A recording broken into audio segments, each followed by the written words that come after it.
practice 7, right? Today was practice 7, yeah. So just what Coach Edsel's been saying, focusing on technique and fundamentals and trying to just get those down, get as good as we can at technique and fundamentals so it can translate on the field when we're running our plays. They can be technique, fundamentally sound, and that will give us the best opportunity to succeed on the field. This is your second year with the program, right? Yep. So coming in last year with Coach Spanos, what was really the key focus to really implement the defense last year? So last year, I got here right after spring ball. So they had arrived previous spring ball and then gone through all that. But what we're really trying to do is get the guys to play with a lot of toughness and tenacity. We want to be a tough defense, run around all over the field. That's what the game is about now.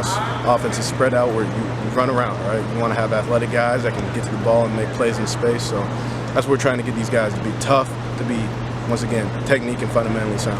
For fans that don't know too much about you, talk a little about your background. I think you've been in the NFL, right? Yeah, so spent some time with the Cleveland Browns. When I was growing up, worked with the Pittsburgh Steelers as a ball boy, so I've been around the game my whole life.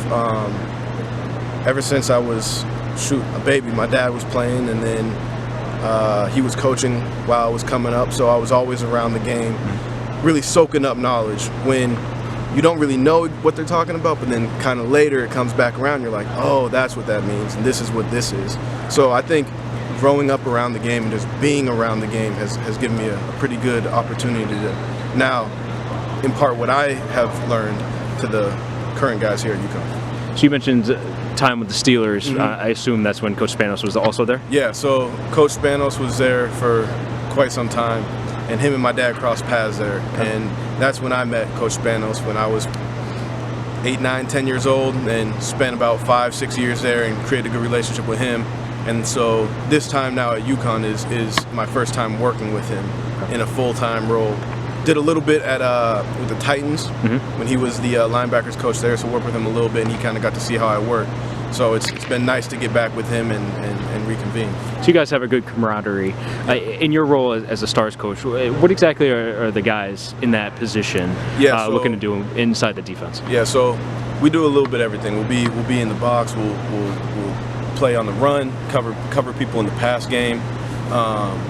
Do a little bit of everything. It's kind of like the new era of defense. Not many teams are running 21 personnel where they got a bunch of guys in the box. Like I said, it's a lot of spread out stuff. So just trying to get some good athletes on the field that can. You can see the guys that we have. They're big enough to play in the box, but they're also athletic enough to play outside the box. So that's kind of what we're looking for in that star position, a guy that can do a little bit of everything. And I think we got 4 guys in that room right now that we feel really good about. Just talked to a couple of those guys. Ian Swanson was the first one we talked to. What do you like about his game, and what makes him good in that role? So Ian's a very explosive athlete.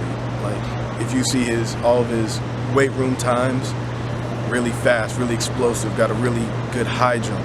He's just a very explosive, dynamic athlete, and when that translates on the football field, he can run sideline to sideline. He's also strong enough to fit up in the box and take on the offensive lineman. So that's kind of what we're looking for, that guy that can really do everything. So he does a good job with that.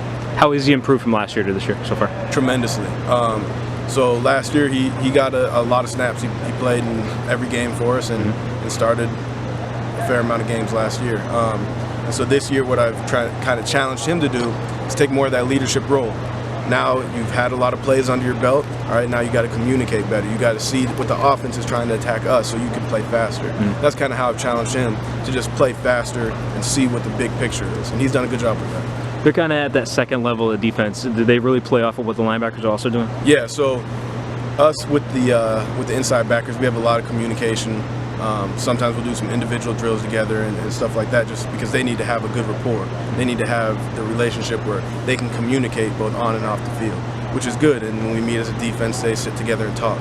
I think that's good for them to communicate, and then just so they're all seeing the same picture. When what we see on the offense is what the linebackers are saying, what Coach Spanos is telling the linebackers is the same thing that I'm telling the Stars, so everyone's on the same page. And last question, we also talked to Jaylen Jones. He was a new guy in the program last year. What do you like about his game? He's obviously an imposing physical presence. Yeah, so Jaylen has really transformed his body since he got here last year. He's a Houston kid, and he's great. I love him. he's got the really strong hands, which when I do my individual drills, I use the crayons, the pads on my arms, and I hold them out, and they come in, and he's got the heaviest hands. Like he's really physical and explosive as well. And like I said with Ian, they kind of have a similar body type. I think Ian might be a little taller, but he's got that 200-pound-ish frame, and he's got the heavy hands, and he's explosive, and he does a good job. He's getting better every day.